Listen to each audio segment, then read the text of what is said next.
बताई कि जो कुछ भी करना है अपने लिए कुछ नहीं करना है।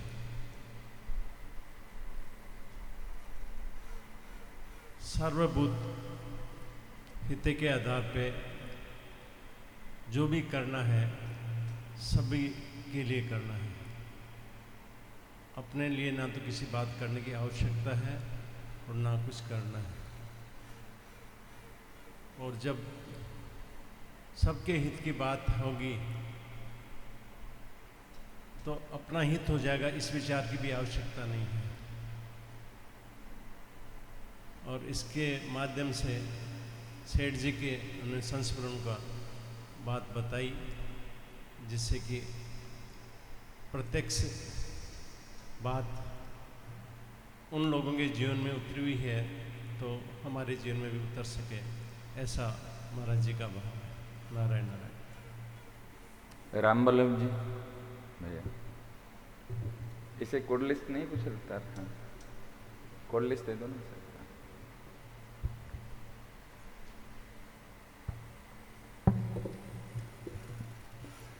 नारायण नारायण नारायण।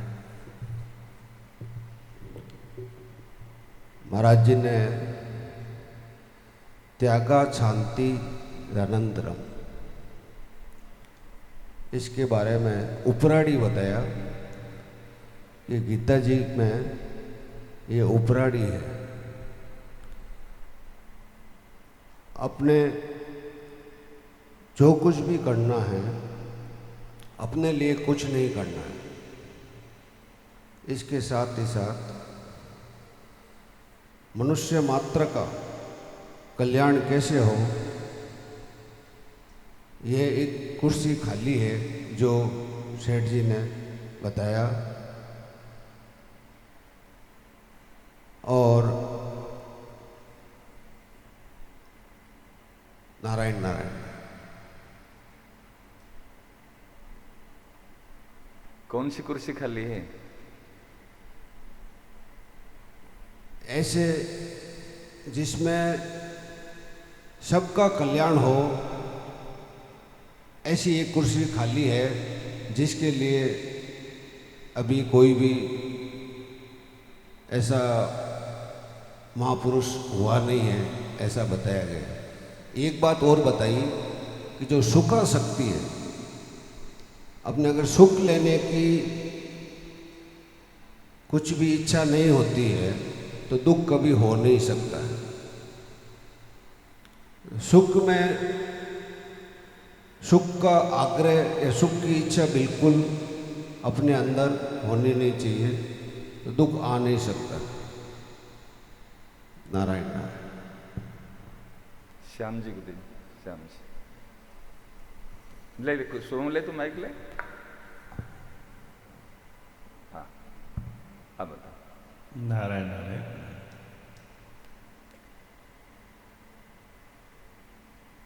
सुख अपने लिए है ही नहीं। सुख की जो हम इच्छा करते हैं वो सुख अपने है ही नहीं। मानव जीवन केवल दूसरे को सुख देने ही के लिए मिला है। इतना ही हम संकल्प कर लें कि हम सुख लेंगे नहीं, और दूसरे हमारे पास जो भी चीज़ है, समर्थ है, समझ है, साधन है, सामग्री है, उससे जहाँ अभाव है उसको दे देंगे तो उसमें हमारा काम होगा। यही मानव जीवन का उद्देश्य है। भगवान ने मनुष्य को इसलिए भेजा है। इतना कर लेता है तो फिर उसको कुछ अपने लिए करना बाकी नहीं रहता है। भगवान का उद्देश्य पूरा हो गया, हमारा उद्देश्य पूरा हो गया। नारायण नारायण नारायण। हमारे बीच में इतने बड़े समझो संत हुए तो भगवान को ही ऐसा बोल दिया कि या तो हार मान लो या मेरी बात मान लो, तो दूसरे के लिए मतलब बोले कि उनको मतलब उनका कल्याण कर दो, सब दुख मुझे दे दो। मतलब इतनी बड़ी बात मतलब देखे थे हमारे बीच में, हमारे जैसे ही संत। नारायण। बहुत अच्छी बात जो कि सेठ जी ने कहा, सबका कल्याण करा दो और सबका जो दुख है वो मुझे दे दो, भोगने के लिए मैं भोगूंगा और सबका कल्याण करा दो। हम छोटी सी चीज़ छोड़ नहीं पाते, थोड़ी सी जमीन छोड़ नहीं पाते, रुपया पैसा छोड़ नहीं पाते, तब तो कलह है, तब तो परेशानी है। हाँ, और कौन बोलेंगे? अपनी तरफ से कोई मना नहीं है इससे। नारायण नारायण नारायण। सुख की चाहना ही दुख का मुख्य कारण है।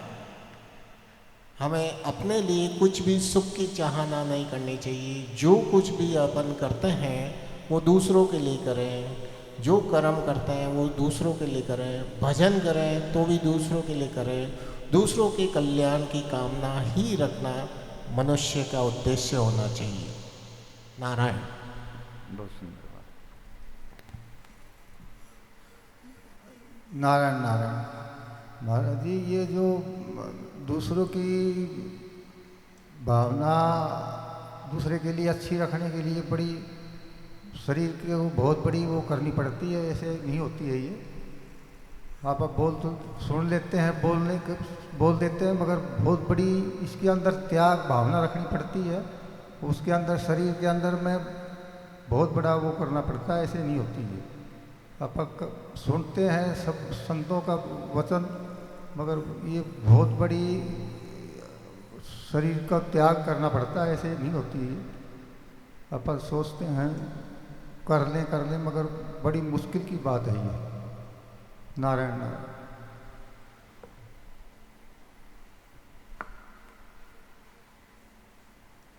आज चिरणे भाई साहब नहीं आए क्या? अच्छा, उधर बैठे। उधर क्यों बैठे हो? उधर इधर। नारायण नारायण। प्रणाम। मुझे सबसे अच्छी बात लगी कि दूसरों के चाह में अपनी चाह मिला दे। मतलब कोई बोले ये करना तो हाँ, एकदम राजी होके एकदम। भगवान जी ने कहा ना कि दूसरों की चाह में चाह मिला दो तो सब कुछ ठीक हो जाएगा, कुछ है ही नहीं फिर। सबसे अच्छा लगा आज का पॉइंट ये। बहुत अच्छा। नारायण नारायण। स्वामी जी की बातों को तो हम सब सुन रहे थे, और भी साधक लोगों ने बताया, और सारी बात उसमें आ गई। मुझे तो वैसे यही कहना है कि आदमी को दुख केवल सुख की इच्छा से ही होता है। यह बात मुझे बहुत अच्छी लगी। और यह बात यदि हम बुखार आती है तो उसमें दुख नहीं होना चाहिए। दुख होता है कि मतलब बुखार मिट जाए, इस बात का दुख है। यदि बुखार कोई तपस्या समझ लेंगे, जैसे स्वामी जी ने बताया पंचाग्नि तपते हैं, तो उसमें दुख होता है क्या? शांति मिलती है। ऐसे ही बुखार आने पर हमें शांति मिलेगी। हमारा बिना चाहे बिना तप हो रहा है, इसलिए अपने सुख की इच्छा का त्याग करके हम जो भी काम करें, यहाँ तक कि समाधि के लिए भी दूसरों के लिए होनी चाहिए। ये स्वामी जी ने भी बहुत स्पष्ट रूप से, और इस एक ही सूत्र को यदि हम पकड़ लेंगे तो सदा के लिए सुखी हो जाएंगे। नारायण नारायण। बात रोज ही महाराज, स्वामी जी महाराज पास से रोज ही बात हमारे पास आता है। मेरा एक इसके ऊपर एक ही चीज़ बोलना है, मैं कितना अंशों में ये ले पाया हूँ, ले पाता हूँ। मेरे को तो आत्मनिरीक्षण करते रहते हैं, तो मेरे को ऐसा लगता है, काल ये बात आया था, आपने हृदय के हाथ रख के पूछना चाहिए मेरे को कि मैं क्या चाहता हूँ। विनाशी चाहता हूँ ना अविनाशी चाहता हूँ, यही मेरे को सार बात लगता है। क्योंकि बात तो रोज ही सुनते हैं, सुंदर सुंदर बात सुनते हैं, अपने जीवन में कितना अंश ले पाया, ये आत्मनिरीक्षण करना चाहिए। अगर एक जीव का कल्याण हो सकता है तो सृष्टि में हर जीव का कल्याण हो सकता है। ये संकल्प बहुत बढ़िया लगा महाराज जी। नारायण नारायण। हैं? उस सेवा कार्य में आप लगे हुए महाराज जी। तुम मेरे अच्छा तुम अच्छा, मेरे लिए वक्त काम छोड़ दिया गया है। और ऐसा कहना चाहता हम आपके पीछे लगे हुए हैं। तो कल वाली बात आ गई महाराज जी। क्या? संतों की गोदी में बैठ गए। हम सब बैठे हुए हैं, सब बैठे हुए हैं। देखो एक बात जब सुन।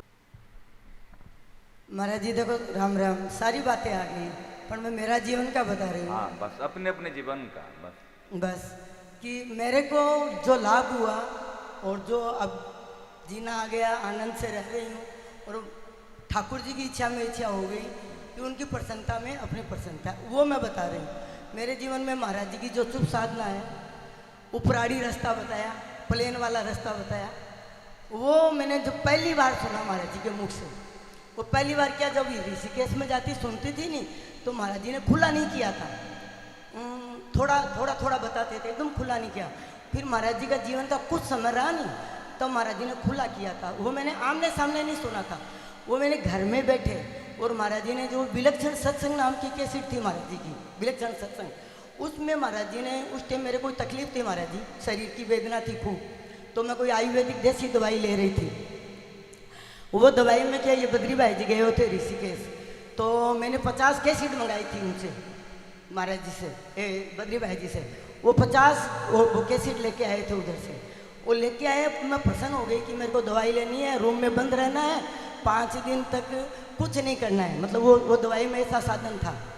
तो वो मैं दवाई ली नहीं, 5 दिन रूम में बंद रही, एकदम तैयार होकर बैठ गई, कुछ करना ही नहीं है, नहाना भी नहीं, धोना भी नहीं, कुछ काम भी नहीं करना, रूम में ही रहना है। तो उसमें महाराज जी, वो मैंने वो जब उसमें तो महाराज जी सुनते भी नहीं और बोलते भी नहीं है, वो दवा लेते हैं नहीं, जैसे डिलीवरी में सोंठ वोट खाते हैं, वो साधन रखते हैं, पर मेरे को ये सब चीज़ों का भान नहीं था।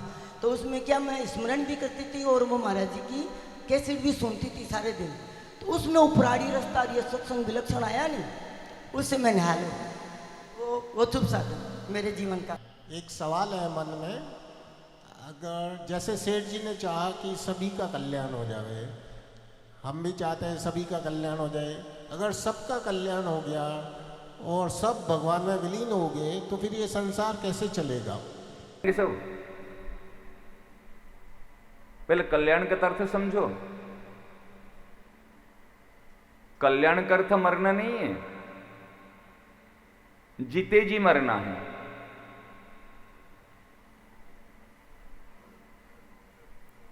समझ में आ रही ना, जीते जी मरना है, अर्थात किसी भी चीज को मेरा नहीं मानना, अहंकार नहीं रहना, और किसी चीज को मेरे लिए नहीं मानना। तो सारी चीज भगवान की है, और भगवान की चीज जनों में बहुत बढ़िया से काम आएगा। इसमें क्या दिक्कत आएगी? कोई परेशानी नहीं, कोई दिक्कत नहीं। और संसार अभी जैसे चल रहा है, इससे बहुत बेहतर बढ़िया चलेगा, जिसकी आप कल्पना नहीं कर सकते। हम अपनी बुद्धि से अपने लिए सोच के जो कार्य करते हैं, जितने बढ़िया नहीं होता। जैसे त्याग का भाव आएगा, जैसे दूसरे को सुख देने का भाव आएगा, जैसे दूसरे का कल्याण करने का भाव आएगा, संसार इतने बढ़िया चलेगा जिसका कल्पना नहीं कर सकते। वो संसार नहीं रहेगा, संसार शब्द हट जाएगा। एक है भगवत्कृत सृष्टि, एक है जीवकृत सृष्टि। जो भगवत्कृत सृष्टि है, पंच तत्व है, भूमि रापो नलो वायु खम, ये सारे, ये बंधन कारण नहीं, ये सब सेवा में लगे हुए हैं। भूमि भी हमारी सेवा करती है, धरती माता। जल भी सेवा करता है, सबके प्यास बुझाता है। ऐसे नहीं जे हिंदुओं का बुझाएगा, मुसलमान का नहीं बुझाएगा, ऐसे थोड़ी है। आकाश सबको, बस आकाश है, भूमि है, आप है, जल है, अग्नि है, सब अपनी सेवा में है। लेकिन हम जो जीवकृत सृष्टि है, मैं, मेरा, मेरे लिए, समझ रहे ना? ये जीवकृत सृष्टि है, मैं हूं, ये मेरा है, ये मेरे लिए है। ये व्यष्टि संसार जो है, समष्टि संसार बंधन कारक नहीं है। ये व्यष्टि जो है, मैं, मेरा, मेरे लिए, ये भूल से उत्पन्न हुआ और सुखाशक्ति से उत्पन्न हुआ, केवल सुखाशक्ति से। तो इसको मिटाना है, और इसको मिटाएंगे, हम मिटाएंगे, क्योंकि हमने ही शुरू किया। ना भगवान ने बनाया, ना संतों ने बनाया। अगर भगवान संत बनाते तो वो मिटा देते। वो बनाया नहीं, लेकिन वो बनाने का प्रयास में लगे हुए हैं। केवल उनकी बात को मान लेंगे तो काम हो जाएगा। देखो, एक बात अभी हमारे दृष्टि गई, बात तो अनेक बार सुनते हैं, आप ध्यान देना बात को, बहुत गहरी बात है। ये 12वां अध्याय का 12 नंबर श्लोक है ना। श्रेयो ही ज्ञानम अभ्यासात, अभ्यासात ज्ञान श्रेय। अभ्यास से ज्ञान श्रेष्ठ है। कौन सा ज्ञान? शास्त्र ज्ञान। कोई अभ्यास करता है, शरीर को लेकर अभ्यास करेगा, कोई रस्सी पर चलता है, ये अभ्यास करेगा तब चल सकता है, नहीं तो चल नहीं सकता। आजकल अनेक जो खेल कूद, अनेक प्रकार की सारी एक्टिविटीज है, ये अभ्यास का कारण है, बिना अभ्यास से नहीं कर पाओगे। लेकिन उसकी अपेक्षा ज्ञान श्रेष्ठ है, शास्त्रों का ज्ञान होना। शास्त्र में कौन सी बात आचरण करने की और कौन सी बात त्याग करने की बात बताई गई है। आचार संहिता, किम कर्तव्यम किम अकर्तव्यम, किम ग्रहणीयम किम त्याजनीयम, क्या ग्रहण करना चाहिए, क्या त्याग करना चाहिए, क्या करना चाहिए, क्या नहीं करना चाहिए, ये शास्त्रों से बात मिलती है। इसलिए श्रेय ही ज्ञानम अभ्यासात ज्ञान श्रेय, और ज्ञानात ध्यानम विशिष्यते। ये जो शास्त्र ज्ञान है, एक है तत्व ज्ञान, एक है शास्त्र ज्ञान। यहां पर जो बात आई है, ये शास्त्र ज्ञान की बात आई है। शास्त्र ज्ञान से ध्यान श्रेष्ठ है। कल के कोई माता जी ने, हमारे माहेश्वरी मंडल की, उन्होंने पूछा जी महाराज जी ध्यान कैसे करूं। हमने कहा जो ध्यान करोगे वो परमानेंट नहीं होगा, ध्यान किया नहीं जाता, ध्यान आता है। अभी हम परिवार का थोड़ी ध्यान करते हैं, पति का थोड़ी ध्यान करते हैं, बच्चों का थोड़ी ध्यान करते हैं। सब काम करते हुए वो दिमाग में आकर टपक जाते हैं, वो ध्यान आता है। अरे अभी बच्चों का क्या होगा, अभी तो मैं यहां बैठी हूं, बच्चों के स्कूल से आने का टाइम हो गया, अभी पतिदेव का घर पे आने का टाइम हो गया, ध्यान गया ना। आपने ध्यान थोड़ी किया,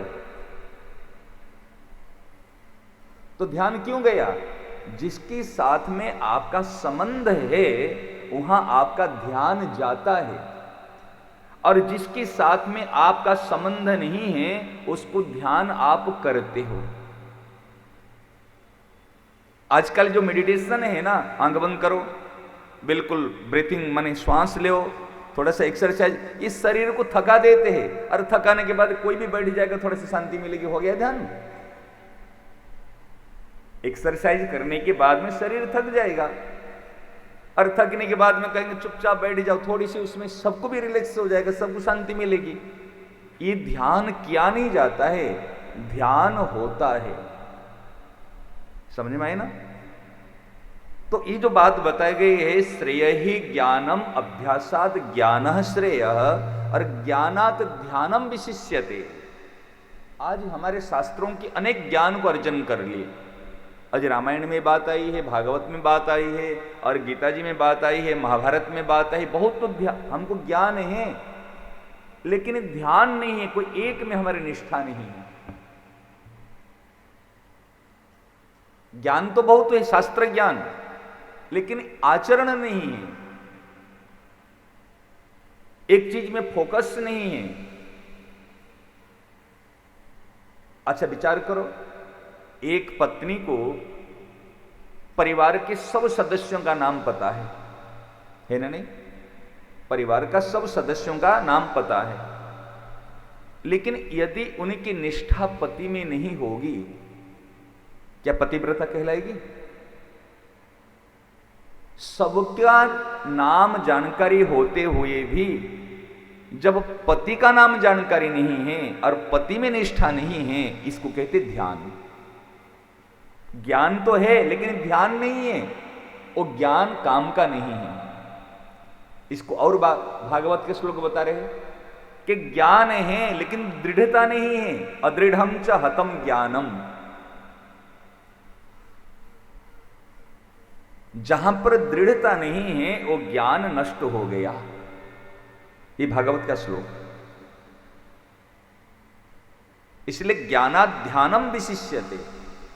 अच्छा ध्यान तो किया हमने, कहते ध्यानात् कर्म फल त्याग। कोई तो ध्यान करता है एक फोकस करता है। जैसे मेरे पति है, मैंने ध्यान किया कि ध्यान में आया, लेकिन पति से मुझे सुख चाहिए, पति से मुझे प्रेम चाहिए, फिर वो ध्यान टिकेगा नहीं, वो संबंध स्थायी रहेगा नहीं। तो क्या है? ध्यानात् कर्म फल त्याग, कर्म फल का त्याग। मुझे किसी से कुछ भी नहीं चाहिए। क्या बताऊं, इतनी जबरदस्त बात है ना। मेरा निर्माण ईश्वर ने किया और मुझे शिक्षा, संस्कार और सहयोग देकर संसार ने पाला पोषा बड़ा किया। तो संसार के लिए, समाज के लिए, परिवार के लिए, दूसरों के लिए और ईश्वर के लिए मेरा उपयोग होना चाहिए। मैं उपयोगी बनूं, सबके लिए, सबके काम आ जाऊं। इसलिए सबके काम आओ, सबके, और किसी से कुछ भी मत चाहो।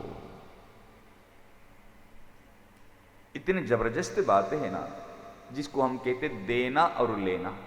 हमारा सूत्र देना ही जीवन। देओ देओ देओ देओ, सबको सब कुछ दे दो।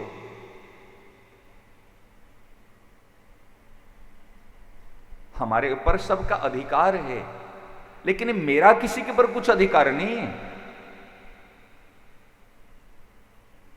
मेरा किसी के ऊपर कुछ अधिकार, मेरा सबके लिए कर्तव्य है। मेरा सबके लिए कर्तव्य है।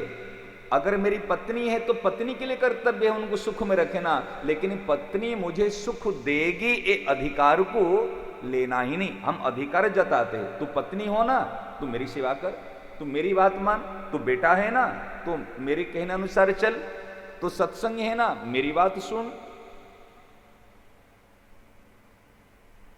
त्यागात, किसी से कुछ भी नहीं चाहना। हम तो कहते, ये बात आई ना, सूत्रात्मक रूप से बताया था, सब कुछ खो देना परंतु शांति को मत खोना। बताया था ना। आइए गीता जी के अनुसार देखो, त्यागात शांति। जब शांति मिलती है, शांति से ध्यान श्रेष्ठ है। ये ध्यान से शांति श्रेष्ठ है, और ज्ञान से ध्यान श्रेष्ठ है, और अभ्यास से ज्ञान श्रेष्ठ है। तो मतलब सबकी श्रेष्ठता शांति है, और शांति फल है। सबके जो श्रेष्ठ है ये मिलेगा त्याग से। त्याग मतलब मुझे कुछ नहीं चाहिए। अच्छा, क्यों चाहिए आपको? आपको क्यों चाहिए? अभी शरीर में जड़ता में बैठे हैं इसलिए चाहिए। जब चेतन में बैठ जाएंगे, चेतन को क्या चाहिए? जब सहज सुख राशि, आपका पेट भरा हुआ है, सुख का ढेर है, वहां पर क्या सुख चाहिए? अभी हम लगता है मेरे पास सुख का अभाव है इसलिए मुझे सुख चाहिए। मेरे पास धन का अभाव है, मुझे धन चाहिए। मेरे पास में सम्मान का, पद का, प्रतिष्ठा का अभाव है इसलिए मुझे वो चाहिए। सही ना? नहीं। यदि हम इसमें प्रतिष्ठित हो जाएंगे, हम अविनाशी है, चेतन है, अमल है और सहज सुख राशि है, तो सहज सुख राशि को क्या चाहिए?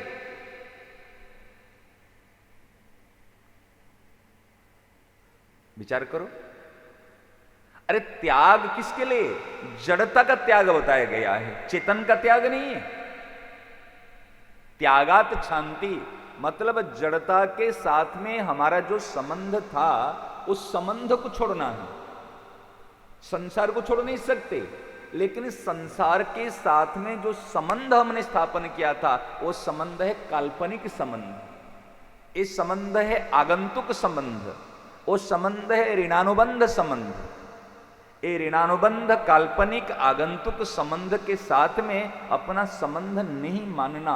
भले आप मेरे साथ में संबंध मानते हो, आप मुझे अपना मानते हो, लेकिन यदि मैं आपको अपना नहीं मानता हूं तो लाखों क्या पूरी दुनिया अगर अपना मान ले, तेरे मेरा बंधन नहीं होगा।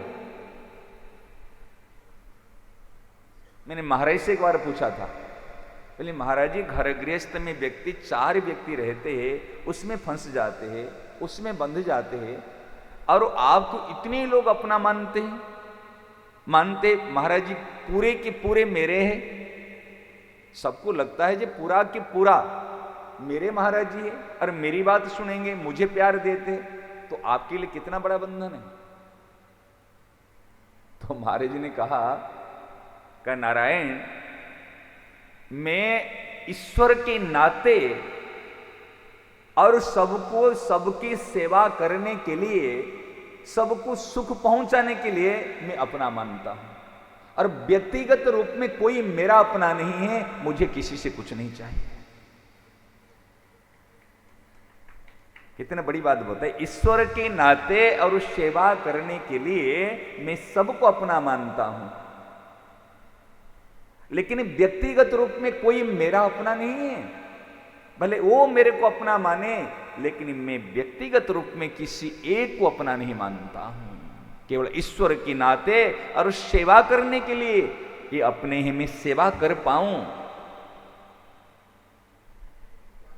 भीतर से त्याग, त्याग भीतर से होता है, ऊपर से जो छोड़ना वो त्याग नहीं है। हाँ, इसको 2 शब्द में कहा गया है, त्याग और वैराग्य। जैसे हमने इसी वस्तु को आज हमने प्याज लहसुन को छोड़ दिया, ये ऊपर से छोड़ा। आज हमने नॉनवेज को छोड़ दिया, इसको हमने ऊपर से छोड़ा, ये छोड़ना ही पड़ेगा।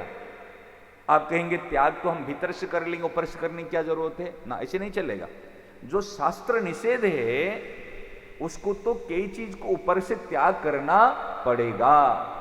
ऐसे महाराज जी ने कामिनी कांचन रुपये पैसे और स्त्री को त्याग किया, मतलब छुए ही नहीं, तो कहेंगे तो हम भीतर से छोड़ दिए, ऊपर से क्या मतलब है? ना, ये नहीं चलेगा। समझ रहे ना? ये ज्ञान नहीं चलेगा। ये ऊपर से भी छोड़ना है और भीतर से भी छोड़ना है। कई चीज होती है ऊपर से छोड़ने की, और कई चीज होती है ऊपर से और भीतर से, दोनों चीज से छोड़ने की।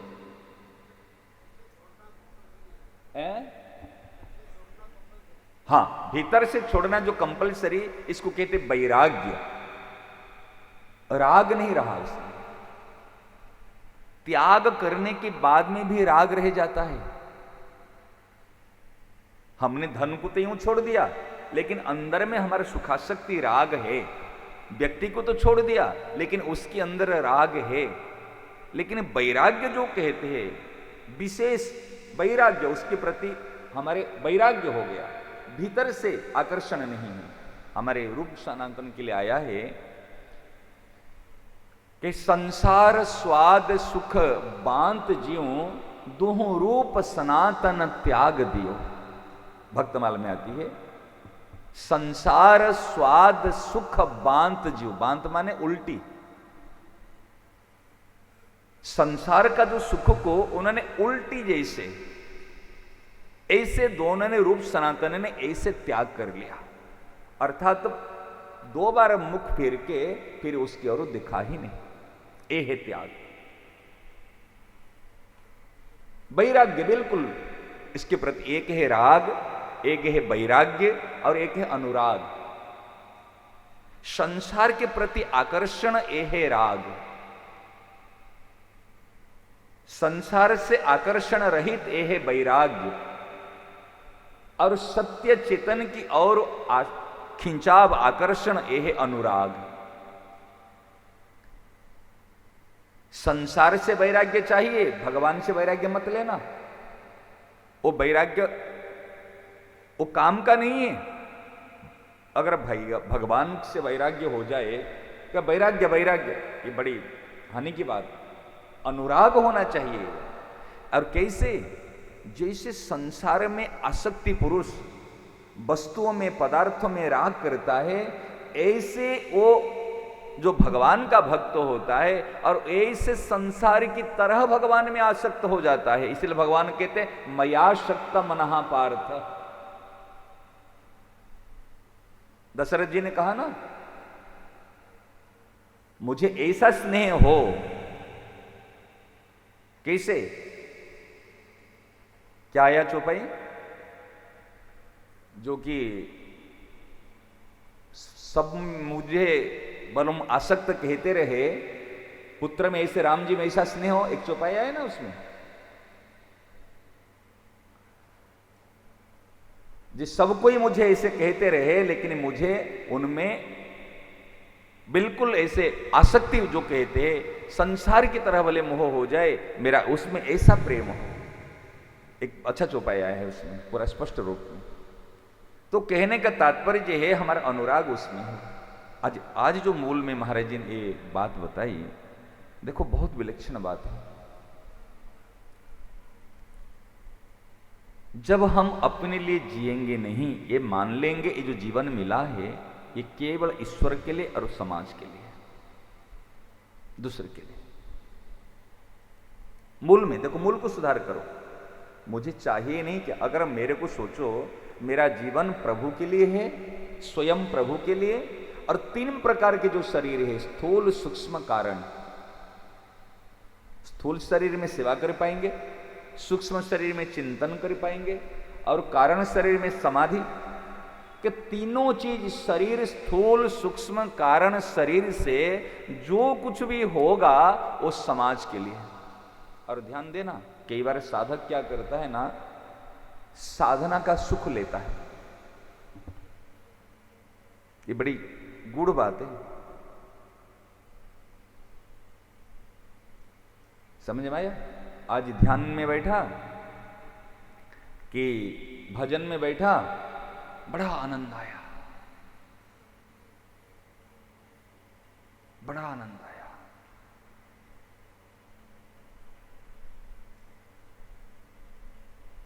गुड़ रहस्य की बात बता रहे, बड़ा आनंद आया। आनंद आया, ये जो आनंद आया ना, ये सुख का, ये आनंद का भोग किया। तुम आनंद स्वरूप हो तो दृष्टि चली गई, जैसे जड़ता से हटा ऐसे आनंद में स्थित हो गया। लेकिन आनंद आया, आज के आनंद की जय, और कल का आनंद कहां गया?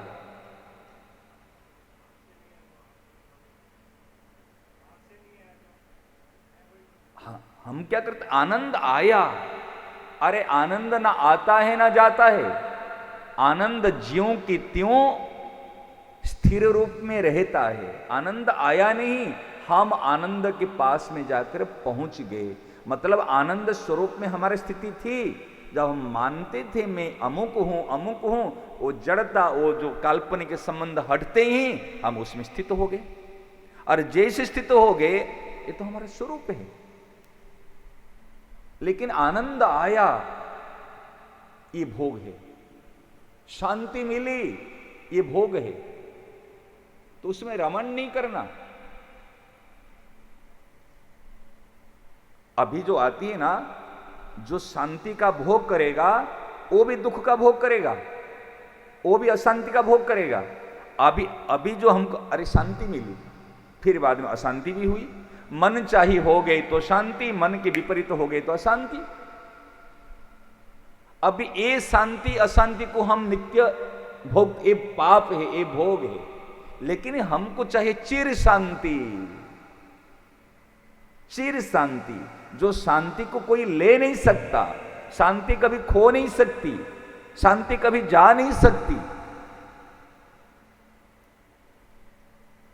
ये शांति।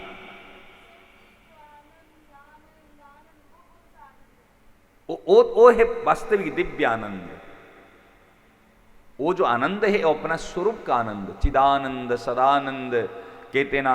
आनंद है, आनंद आनंद में आनंद है, आनंद से आनंद है, आनंद को आनंद है। वो अपने स्वरूप में प्रतिष्ठित होना। सेठी जो आनंद आनंद कहते हैं वो स्वरूप स्थिति है, केवल अपने स्वरूप में प्रतिष्ठित हो जाना। अभी हमको त्यागात शांति, त्याग से शांति मिली। अरे शांति में देखो दो चीज बात, और एक गहरी बात बता रहा हूं। हमने इसको छोड़ा, उसको छोड़ा, उसको छोड़ा, उसको छोड़ा, उसको छोड़ा, आकर हमने एक जगह पर पहुंच गए जो कि शांति है। मानो यहां शांति है, शांति के आसपास में जड़ता आवरण है। हमने उस चीज से हटने के बाद में यहां पर आया। यदि हम कहीं से हटे, छूटे, मिटे कुछ नहीं, सीधे आकर अपने शांति में सीधे कूद पड़े। उपराड़ी निड़ी जो है, सीधे आए अपने शांति में। इसको छोड़ना, इसको पकड़ना, इसको पिटना, इसको ये पंचायती मत करो। सीधे जो शांति हमारा स्वरूप है, सीधे जो हमारा घर है, और उसके जाकर बैठेंगे। अब जाकर बैठना तो कहना पड़ता है, ये है हम शांति में, हमारा निवास है। और वहीं वहीं जैसे मैं कह दो, अरे अपने आसन में आकर बैठ जाओ, मुझे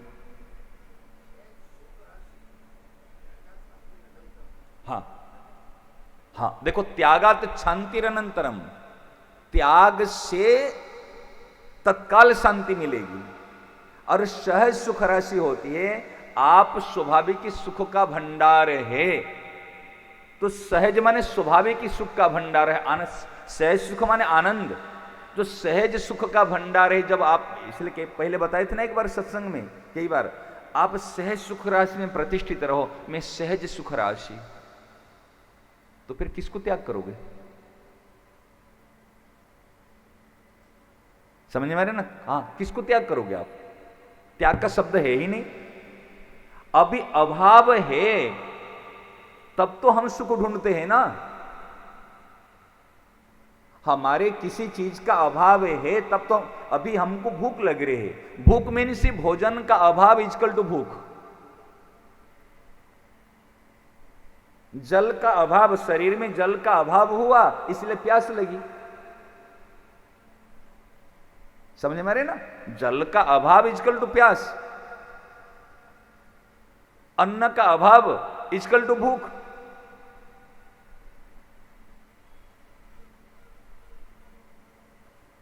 हमारा सुख का अभाव, जैसे कहते ना, सुख का अभाव इक्वल टू दुख। हमको सुख का अभाव महसूस हुआ इसलिए हमको दुख प्रतीत हुआ, दुख लगा। यही तो कारण है। यदि हम एक है सहज सुख राशि, देखो इससे भी ऊंची बात जो चल रही है, घर पे रहकर कीजिए सब काजा। ये क्या है? ये क्या है? इसको आप स्वरूप स्थिति मान लो, इसको आप शरणागति मान लो। देखो, शरणागति और चुप साधन दो चीजें नहीं है। चुप साधन ज्ञानियों के लिए जो नाम रखा गया, चुप हो जाओ, और चुप साधन में अपना बल काम करता है। मैं चुप हुआ, मैं अलग हुआ, मैं तटस्थ रहा। मैं माने शरीर का मैं नहीं है, उनसे अलग हो गया। लेकिन जो स्वयं है वो स्वयं जाए के सर्वसमर्थ के चरण में पड़ गया। जब स्वयं सर्वसमर्थ के चरण में पड़ गया तो चुप साधन तो शरणागत के पेट में है। समझ में आ रहे ना? आप जिसको चुप साधन कहते हैं,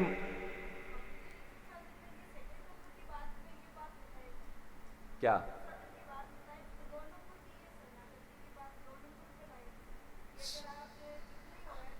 तो शरणागत कैसे हो सकते हैं? अब देखो, मैं बता रहा हूं आपको, ये दृष्टिकोण है। एक दो संस्कार होते हैं। किसी का विवेक का प्रबल होता है और किसका विश्वास प्रबल होता है। जिसकी जो साधक का विश्वास प्रबल है वो भक्ति योग की अधिकारी है, और जिसका विवेक प्रबल है वो ज्ञान योग की अधिकारी है। ठीक है ना? जैसे 6 में अंग्रेजी में लिखा हूं, मैं अगर इधर से देखूंगा मैं कहूंगा 6, आप उधर से देखोगे तो कहोगे 9। दोनों की बात में अडिग रहे कि 6 है, मैं कहा 9 है, और दोनों सही है, क्योंकि आप उसी दृष्टि से उसी वहां खड़े होकर देख रहे, मैं यहां खड़े होकर देख रहा हूं। यदि जो शरणागति और चुप साधन कहते हैं शरणागति क्या है? जैसे है वैसे को वैसे जाके चरण में पड़ जाना। अच्छा है, बुरा है, काम है, क्रोध है, जैसे भी है वो जाकर चरण में पड़ जाना और चरण में स्थित रहना, यह शरणागति। और चुप साधन क्या है? मैं शरीर नहीं हूं, मन नहीं हूं, इंद्रिया नहीं, बुद्धि नहीं हूं, नहीं नहीं नहीं नहीं नहीं नहीं करके त्यागत फिर एक में प्रतिष्ठित हो जाना, या सहज सुख राशि में सीधे उपराड़ी जाकर उसमें स्थित हो जाना, यह अखंड रस। समझ रहे ना? लेकिन शरणागति अखंड रस नहीं है, ध्यान देना। ये अखंडता में, इसमें अखंड में एक स्थित, आप उसमें कोई फर्क नहीं पड़ेगा, एक रस में आप देखो।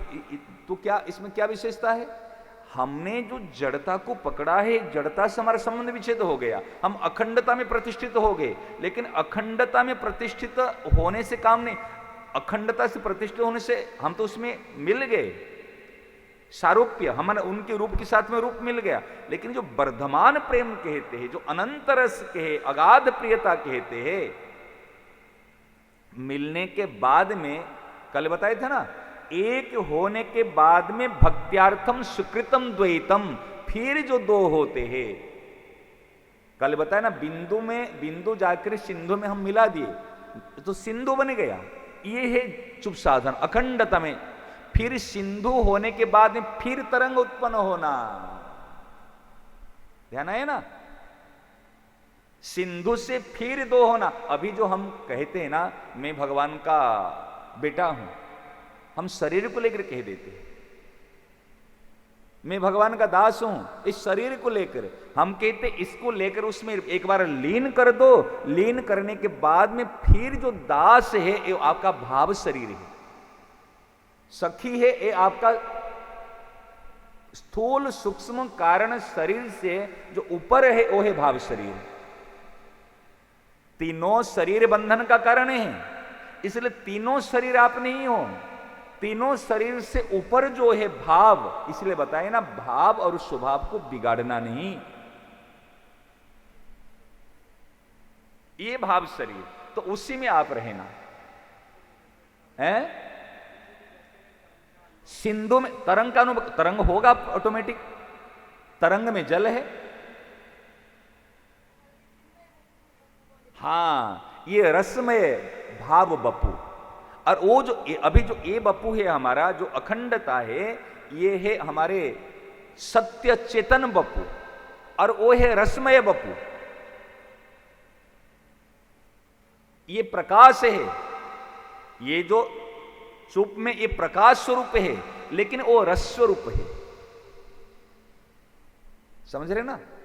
तो वो रस में भी प्रकाश है, लेकिन इस प्रकाश में रस नहीं है, सरसता नहीं है, इसलिए इसको अखंड माना गया और उसको अनंत माना गया। ये बात देखो, सारी बात गीता जी में है, लेकिन उसके अधिकारी भेद से जिसको जो चाहिए उसको चीज देना होगा। अधिकारी भेद कल बताए थे ना, पत्रम पुष्पम फलम तो यम यो में भक्त्या प्रयच्छति यत करोसी यद स्नासी। जब मैं गले में पट्टी बांध लिया हूं तो मेरे को यत करोसी आधा आधा क्या अर्पण करना, आज ये फल को भी अर्पण करना है। आज आपने कहते क्या, आप घर का काम करके हे पतिदेव आपको मैंने अर्पण किया, हे पतिदेव आपके लिए मैंने किया, रोज रोज अर्पण करते हो क्या? लेकिन मैनेजर आएगा रोज रोज की हिसाब देगा। दुकान का जो मुनि भी है ना, वो मालिक को आएगा, आज का हिसाब ये लो, कल का हिसाब ये लो, परसों का हिसाब लो, रोज रोज का हिसाब देगा। आप भी उनको महीना भर का हिसाब दोगे तो इतना दिन छुट्टी लिया था, इतना दिन काम किया था, इतना दिन का वेतन इतना ले, सही ना? नहीं, ये आपका संबंध अलग है। लेकिन पत्नी को कभी कहते आप तो इतना दिन छुट्टी ली थी बीच में, इसलिए तेरे को इस बार ये कपड़े लत्ते नहीं देंगे, इतना सुख सुविधा नहीं देंगे, खुद तो छुट्टी ली थी इतने दिन, बीमार पड़ी थी, काम नहीं कर पाई थी, है क्या? ये संबंध अलग है, चाहे करे चाहे नहीं करे, समझ में आ रहे ना?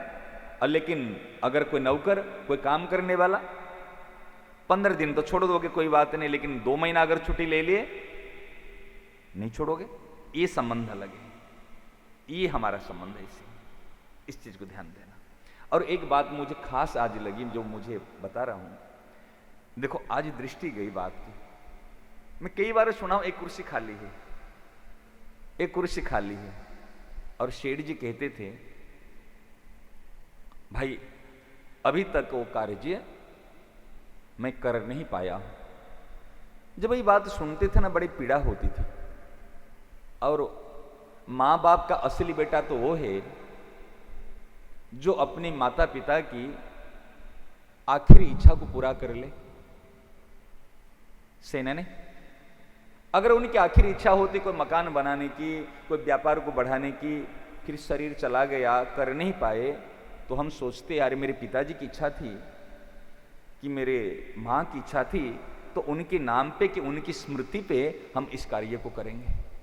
उनको बड़ी प्रसन्नता होगी, उनको शांति मिलेगी कि भाई मेरी जो इच्छा थी मेरे बेटा ने कि मेरे पोते ने इस कार्य को किया। आज बताओ जो गंगा जी आई है कितने ने तपस्या किया, वो वंश का सगर वंश का उद्धार करने के लिए कितनों ने हार गए, फिर आखिरी भगीरथ ने तपस्या किया और जो पूर्वजों की जो इच्छा थी गंगा जी को अवतरण करा के वंश का उद्धार करने के लिए आज 60,000 एक दो नहीं है, और इतनी वंशों का उद्धार भागीरथ ने कराया। भागीरथी गंगा जी को लाके आज कितने राजा उनके पूर्वजों ने कितनी तपस्या की थी, लेकिन करने के बाद में भी साकार तो भागीरथ ने किया, गंगा जी को अवतरण कराया। इस प्रकार हमको लगता है कई बात देखो सच बता रहे, सेठ जी है, भाई जी है, स्वामी जी महाराज जी है, बाबा है, आज शरणानंद जी महाराज है, इस सबकी एक एक आखिरी इच्छा है। सब संतों की एक एक आखिरी इच्छा है। जैसे सेठ जी की आखिरी इच्छा रही एक कुर्सी खाली है,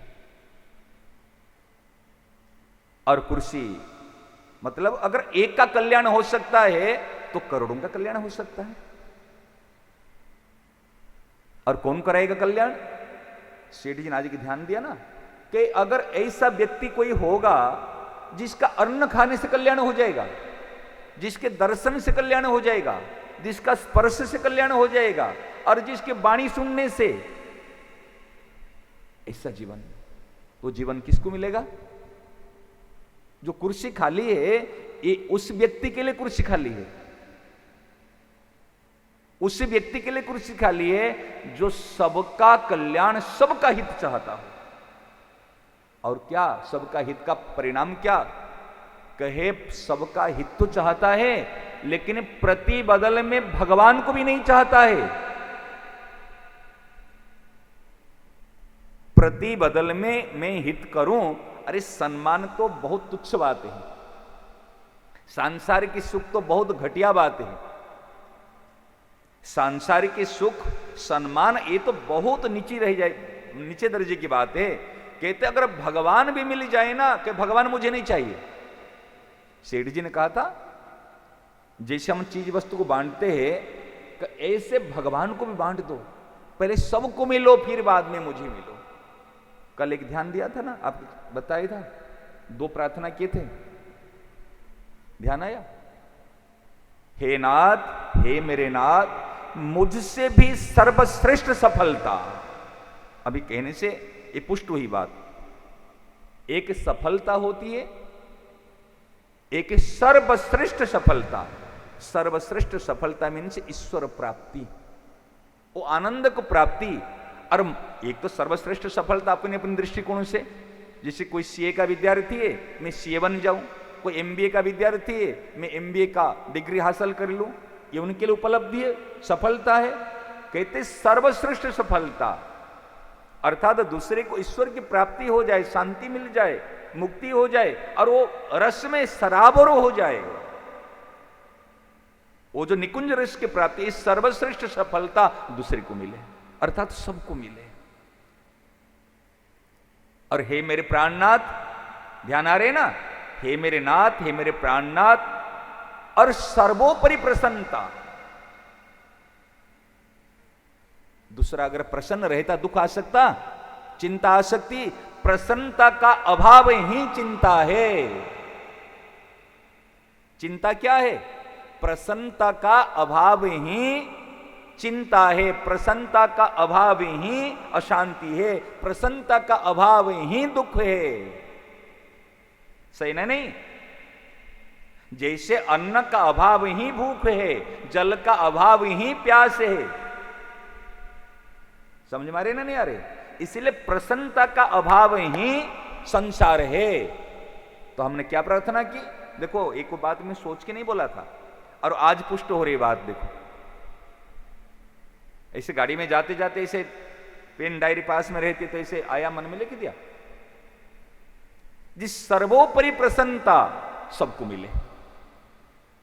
अच्छा, सर्वश्रेष्ठ सफलता और सर्वोपरि प्रसन्नता अगर सबको मिले तो क्या बाकी रह गया? देखो, एक बात और, अब अभी भय नहीं लगता बोलने में, पहले संकोच करता था, अभी संकोच छोड़ के बोल रहा हूं। अगर महाराज जी का शरीर होता तो हे नाथ, हे मेरे नाथ, मैं आपको भूलू नहीं, ये मैं शब्द हट के उसमें कोई भी आपको भूलू नहीं, ये पहले रखता। आपको बता रहा हूं, अगर महाराज जी का शरीर होता तो हे नाथ, हे मेरे नाथ, मैं आपको भूलू नहीं, ये मैं आपको भूलू नहीं रखता, परिवर्तन हो जाता। लेकिन अभी क्या ना, अभी परिवर्तन इसलिए नहीं है क्योंकि नाना लोगों की नाना मति, नाना बुद्धि, इसलिए उनको हमने रखा हे नाथ, हे मेरे नाथ, मैं आपको भूलू नहीं पहले, और हे नाथ, हे मेरे नाथ, कोई भी आपको भूले नहीं। और देखो, और भी सुधार करो, मेरी और एक गलती से और उन्नति हुई है। फिर कहता मैं अपने आप को भूलू नहीं, कहा ना, अब ये परिवर्तन हो जाएगा, कोई भी अपने आप को नहीं भूले। अब सुधार हुआ। ये बात मिलती सत्संग से। मैं अपने आप को नहीं भूलू, ये भी कहीं ना कहीं सूक्ष्म, ये बंधन का कारण नहीं है, कहीं ना कहीं बारीक सूक्ष्म, लेकिन कोई भी अपने आप को नहीं भूले। देखो, आज मिली।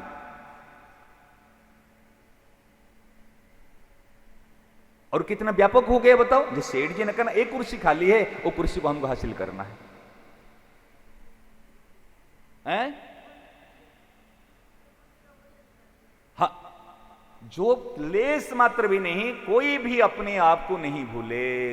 मैं अपने आप को क्यों नहीं भूलूं? क्योंकि महाराज जी ने इतने सर्वभूत हिते रता ते प्राप्नुवन्ति मामेव, वो मुझको ही प्राप्त करता है। अच्छा, जो उनको प्राप्त करता है वो भगवन्मय हो जाता है, और भगवन्मय होने के बाद में उनका दर्शन करने से कल्याण होगा, उनका अन्न खाने से कल्याण होगा, उनके स्पर्श करने से कल्याण होगा। जो भगवन्मय हो जाता है, और भगवन्मय कब होगा? हिते रतः। देखो, और एक बात बताएं, गहरी बात है।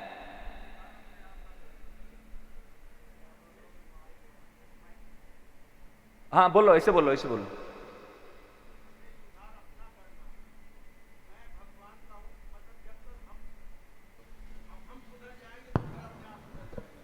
जब तक हम नहीं सुधरेंगे तो मैं भगवान का हूँ, मैं भगवान का हूँ, ये कल्पना बोलते हैं, मैं भगवान का हूँ, इतना बोलने से एक हम सुधरेंगे तो घर अपने आप, घर की यदि हम चिंता करते रहेंगे तो घर नहीं सुधरेगा।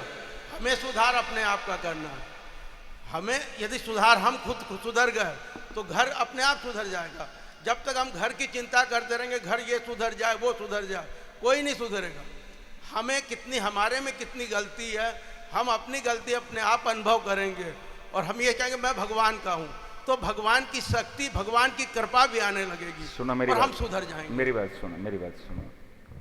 बहुत अच्छी बात आपने कहा, सार बात आपने कहा, बिल्कुल उपयोगी बात है। अच्छा, भगवान का हूं कहना क्यों पड़ेगा? वो तो पहले से थे, अभी भी है और आगे भी रहोगे, कहना क्यों पड़ेगा? अच्छा, आप जगह जगह कहते हैं क्या मैं मेरे बाप का बेटा हूं?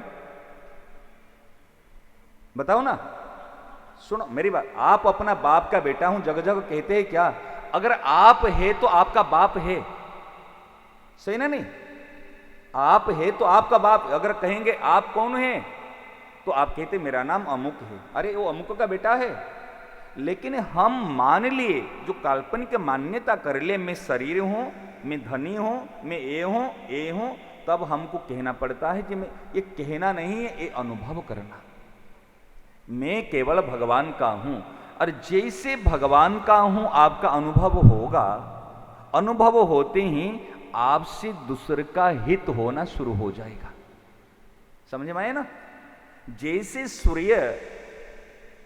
सूर्य को प्रकाश करना नहीं पड़ता, सूर्य जहां जाता है उनसे प्रकाश अपने आप होता है, और उस सूर्य को भी प्रकाश करने का अभिमान नहीं होता कि मैं संसार को प्रकाशित किया,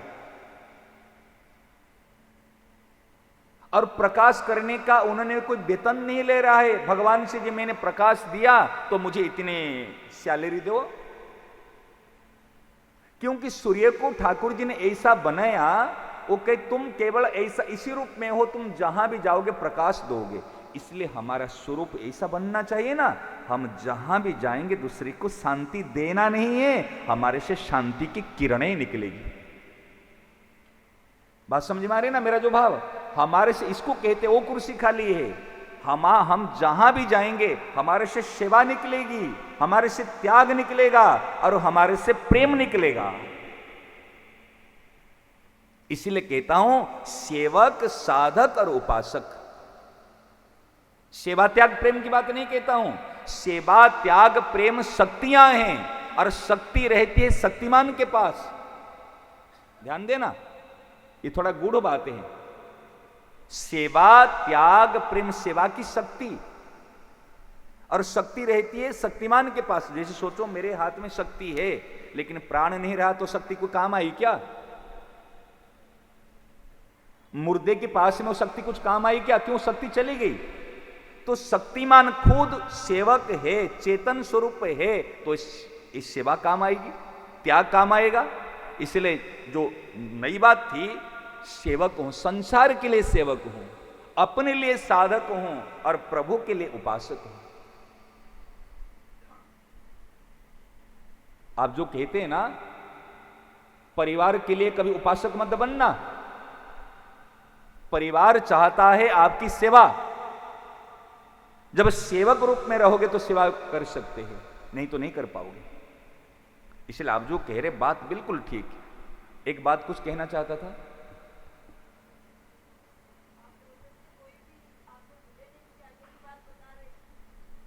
नहीं ये तो नहीं है? चलो उस समय फिर कोई ना ना ना ना ना, वो अपने आप को भूलो नहीं तो कह दिया ना, कोई भी अपने आप को भूले नहीं। और कुछ एक विशेष बात आई थी उस समय में, चलो कोई बात नहीं, वो कई बार चली जाती है ना, वो कोई, हाँ चलो कोई बात नहीं। नारायण नारायण नारायण नारायण नारायण नारायण। अब समय तो हो गया होगा ना?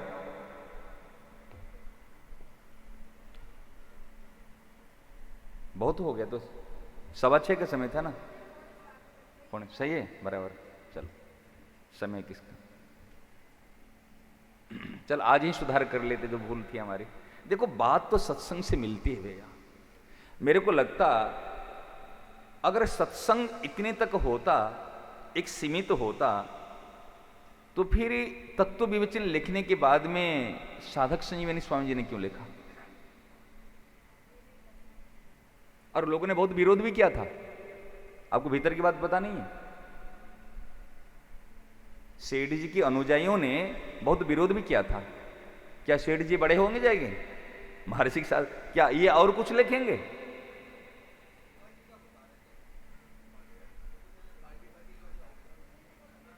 हाँ वो गंगा, वो हाँ उधर क्या वो उसका, और कोई एक विशेष बात आ रही थी। चलो फिर वो दे देंगे जब आवश्यकता होगी। तो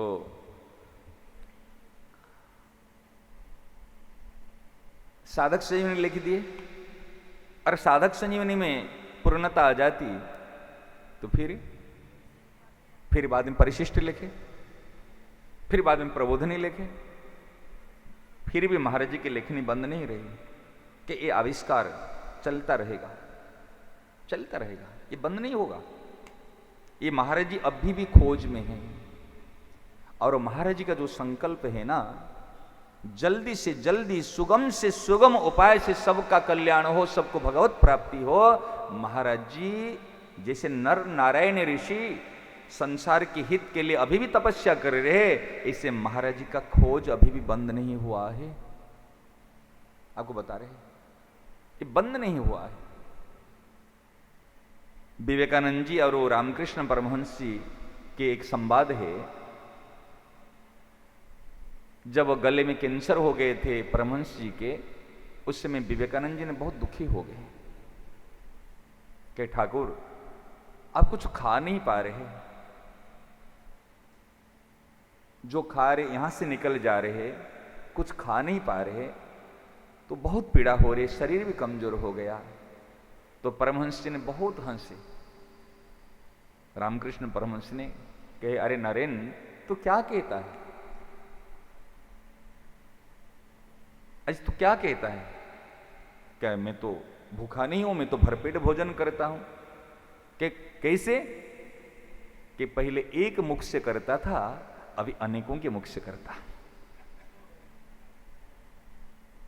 तू जो भोजन करता है ना, मेरा पेट भरता है, पहले एक मुख से करता था, अभी अनेकों के मुख से करता हूं।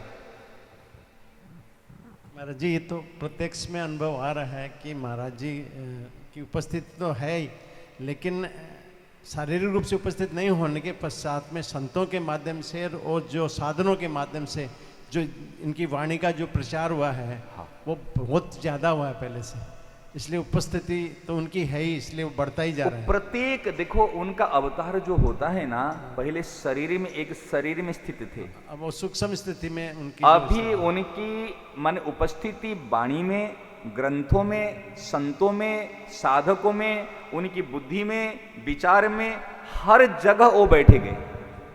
इसलिए उनके सिद्धांतों को लेकर कोई नए विचार उत्पन्न होते हैं तो वही उत्पन्न करवा रहे हैं, वही करते हैं, दूसरा नहीं है। वही करवा रहे हैं। लेकिन ये मूर्खता कभी नहीं करना, ये भूल नहीं करना। अरे ये क्या बताएगा, ये तो एक दूसरी बात। अरे ये कौन होता है जो अपनी सत्ता को उनकी सत्ता में मिला देता है, मिलाने के बाद में वो खुद नहीं रहता, वो ही अवतरित तो हो जाते हैं। अभी तो विचार आ पाते नहीं, आए जैसे वही। मैं कहता जो भगवान अवतरित तो होते हैं ना, तो अवतार लेते हैं तो कैसे? तो अवतरित तो होने के लिए उसको धारण करने की शक्ति, धारण करने, जब हम अपने आप को माने बिल्कुल ढीला छोड़ देते हैं, जैसे अपनी चाह को उनकी चाह में मिला देते हैं, अपने सब कुछ उसमें मिला देते हैं, मिलाने के बाद में वो ही अवतरित हो जाते हैं। ये दूसरा नहीं है, ये दूसरा कोई नहीं है, वो ही है। इसमें अंतर नहीं सोचना, ये भेदभाव नहीं रखना, ये भाई ये इनकी ये वो नहीं रखना, नहीं तो बड़ी हानि हो जाएगी उसमें। ये संकीर्णता देखो, दिमाग को संकीर्ण मत बनाना। जो सत्संगी होते ना, हृदय विशाल हो, और कैसा विशाल? आकाश से भी बढ़कर विशाल हृदय हो, और गहराई, हमारे बुद्धि गहराई समुद्र से भी बढ़कर गहराई हो, ये सब समा जाएंगे, सब समा जाएंगे। ये मेरा, ये तेरा, मामा का पांडवा मत करना। ये मामा का पांडवा महाराज जी ने इसीलिए कहा था मेरी टोली मत बनाना, तब पंचवटी का निर्माण हुआ। अब देखे ना, ये पंचवटी साधारण नहीं है, ये 5 संत हमारे जो आधार है, ये सबका संकल्प है, और सबकी जो आखिर इच्छाएं हैं, आखिर जो संकल्प, ये सब पूरा होगा, क्योंकि हमको तोड़ना नहीं है। महाराज जी ने ये शिक्षा दी। हम तो महाराज जी में सबको देखते हैं। इस बार वाटिका गए थे, वाटिका में हमने स्पष्ट रूप से कहा, मैं कहा हमने भाई जी का दर्शन नहीं किया, सेठ जी का दर्शन नहीं किया, बाबा का दर्शन नहीं किया, शरणाजी महाराज का दर्शन नहीं किया, परंतु महाराज जी की दर्शन और सेवा से सबका दर्शन मिला, और सबकी सिद्धांत मिली, और सबकी बात हमको मिली। ये बात सही बता रहे हैं। इसीलिए हमको पंचवटी का जो कहते, ये सब का हम ऐसे तैयार हो जाए, इसलिए हृदय विशाल हो। हम कहेंगे हम तो सेठ जी की है, इनकी बात कैसे सुनेंगे, हम तो भाई जी की है, इनकी बात कैसे सुनेंगे, हम शरणानंद जी की मानते। अरे भैया, ये अंतर नहीं है कोई, 5 अंगुली में कलाई तो एक है ना, मूल बेस है सत्संग। ये 5 संत हमारे 5 अंगुली की तरह है, लेकिन मूल है कलाई। अगर कलाई को पकड़ोगे तो मूल में सब ही हैं, अलग नहीं है। हमको कलाई में राखी बांधते हैं, कलाई में हम रोली बांधते हैं, तो मूल में कलाई है। इसलिए हमको अंतर नहीं करना, सारी बात को हमको लेना। तो मूल में जो बात कह रहे था जी, ये संतों की बड़ी कृपा है। जो बात मिलती है महाराज जी की ही है, संतों की ही है। चलिए अभी हम प्रार्थना करते हैं, जो भूल को आज दूर कर लेते हैं। हे नाथ, हे मेरे नाथ, मैं आपको भूलूं नहीं। हे मेरे नाथ, हे मेरे प्राणनाथ, कोई भी आपको भूले नहीं। हे मेरे प्यारे, हे मेरे प्राण प्यारे, कोई भी अपने आप को भूले नहीं। पहले बोलता था मैं अपने आप को भूलू नहीं, अबे कोई भी अपने आप को भूले नहीं। ये बात आज मिली। और व्यापक संकीर्णता जो थोड़ी सी थी ना, वो भी दूर है।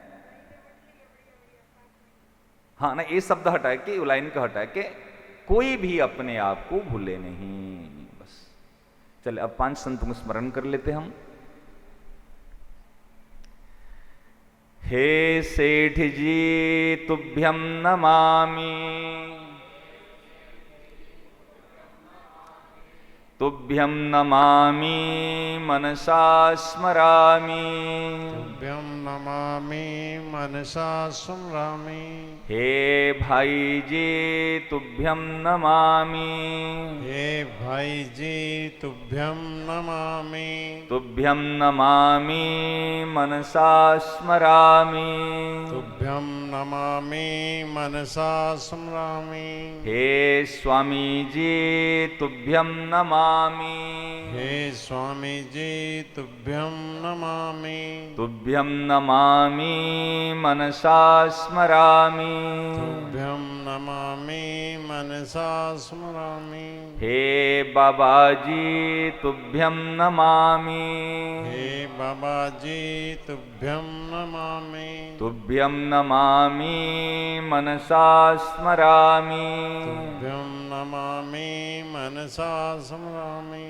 हे क्रांति जी तुभ्यं नमामि, हे क्रांति जी तुभ्यं नमामि, तुभ्यं नमामि मनसा स्मरामि, तुभ्यं नमामि मनसा स्मरामि। हे गुप्त प्रगट भक्त वृंद तुभ्यं नमामि, हे गुप्त प्रकट भक्त बंद तुभ्यं नमामि, तुभ्यं नमामि मनसा स्मरामि, तुभ्यं नमामि मनसा स्मरामि, तुभ्यं नमामि मनसा स्मरामि, तुभ्यं नमामि मनसा स्मरामि, तुभ्यं नमामि मनसा स्मरामि, तुभ्यं नमामि मनसा स्मरामि।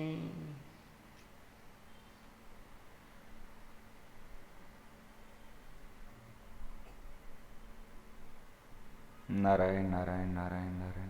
थोड़ी देर कीर्तन करना है ना।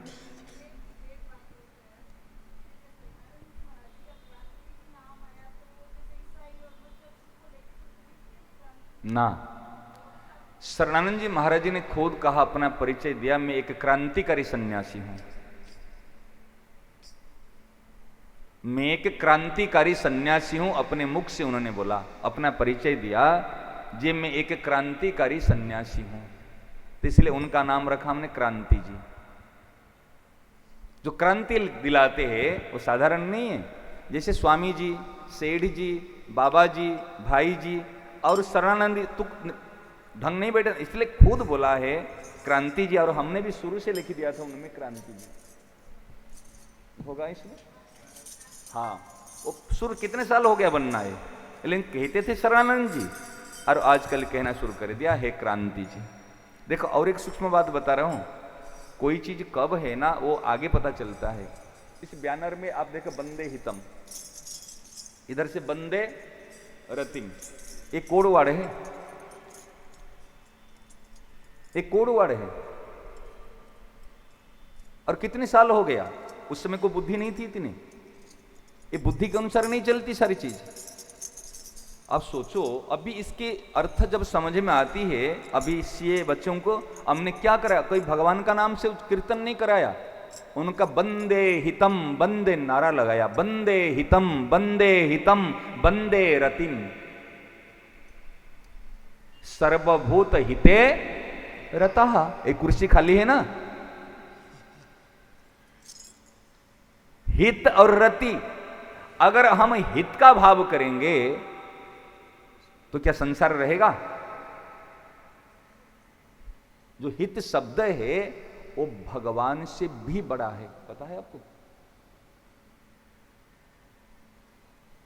जैसे रोम रोम प्रति लागे कोटि कोटि ब्रह्मांड, ध्यान देना, बड़ी गंभीर बात बता रहा हूं।